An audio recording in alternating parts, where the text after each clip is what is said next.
Ang Lakers habang papalapit ang trade deadline sa February, ang pinaka-target pala talaga ng mga to makapag-upgrade ng roster para sa isang 3-and-D guard o isang backup center. Yan yung dalawang role talaga na gustong makuha ng Lakers dahil yan yung pinakasagot nga raw sa problema nila ngayong season.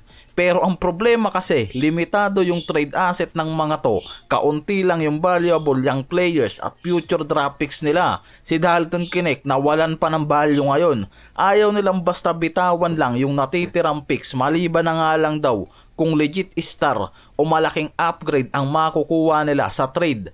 Yan mismo yung plano ng front office talaga. Marami kasi ngayon sa trade market ang target ng Lakers. Ang problema, sobrang taas ng mga salary contract na nagiging komplikadong araw para sa galaw ng Lakers sa trade.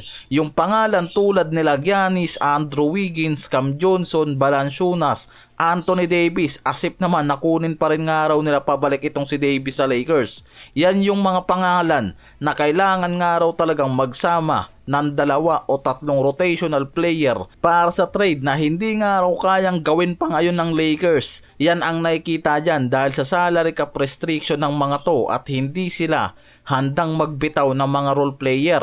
Maliban na nga lang daw kung handa nilang bitawan sa trade o sa buyout contract itong si LeBron o gamitin sa trade package itong si Austin Reeves kasama si Rui Hachimura. Yan yung mabigat na desisyon para sa Lakers ngayon. Kaya sinasabi mismo ni Mark Stein na hindi ganun kadali para sa Lakers ngayon na mag-upgrade lalo na bitawan nila ang malaking contract sa Lakers tulad nga ni LeBron o nitong si Austin Reeves. Na lalo ngayon na maganda pa rin nga daw ang nagiging takbo ng laro nito kasama si Luka Doncic. Si Luka ang primary creator habang si LeBron ang mas selective pero deadly pa rin nga daw yung galaw niyan na mas nagiging effective pa ngayon sa kombinasyon ni Luka. Ayaw nilang sirain ang rhythm at chemistry ng kombinasyon nitong si LeBron at Luka sa Lakers para lang sa isang marginal upgrade. Kaya mas pinipili pa rin nga daw ng Lakers ang low risk pero high fit moves kesa nga raw sa isang blockbuster trade na pwedeng gawin nila sa trade deadline na to. Kaya walang balak ngayon ang Lakers na gumawa ng maling desisyon nga raw para lang daw bitawan itong si LeBron at sirain ang takbo ng season nila ngayon.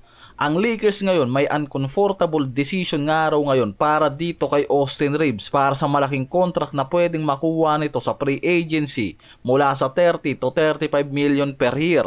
Dahil bago nga mabigay ng Lakers ang top dollar kay Reeves, ngayon kailangan nga daw munang masigurado ng Lakers na masasagot ang problema nila kay Reeves lalo na pagdating sa depensa na dapat nga raw ma-address bago ma-lock-in ang bagong contract na malaki niya. Yan yung gustong masigurado ng Lakers bago nga ibigay ang malaking contract dito kay Reeves lalo na kung gusto nga raw talaga ng Lakers na makakuha ng championship title this season. Dahil si Reeves ngayon ang pinaka main piece nila para sa malaking trade na gagawin nila.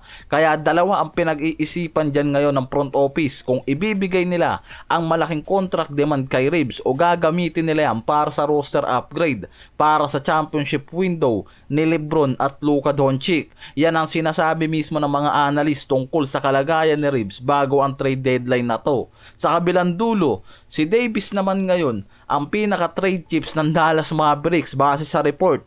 Ang Mavericks ngayon pumapasok sa malaking contract ni Davis mula sa 58.5 million sa susunod na season at may 62.8 million na player option pa sa 2027 to 2028. Kaya hindi rin ganong kadali na mahanapan nga raw ng Dallas ng trade deal to para sa ibang teams o kuhain siya mismo ng team na nagre-rebuild ngayon.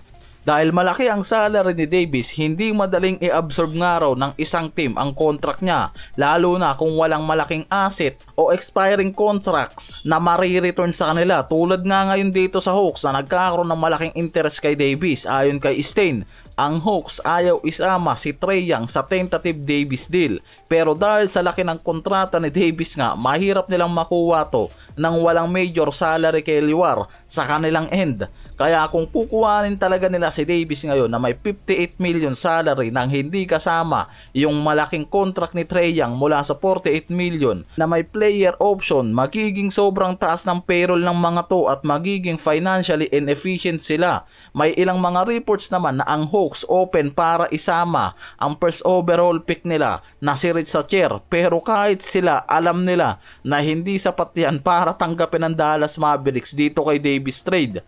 Pero may isa pang factor naman na tinitignan dyan, yung injury history ni Davis at yung halaga ng kanyang performance kumpara sa contract niya ngayon. Sa ngayon kasi bumaba ang average niya mula sa 20.8 points at 10.4 rebounds ngayon. Pero dahil sa injuries, may 18 games lang yan na nalaro ngayong season na mismong dahilan nga raw para mapilitan naman ng Dallas na bitawan siya at tanggapin mismo ang offer ng Hawks sa kombinasyon ng trade asset mula dito kay Risacher, Porzingis, Kennard at mga draft picks. Yan yung tinitignan dyan.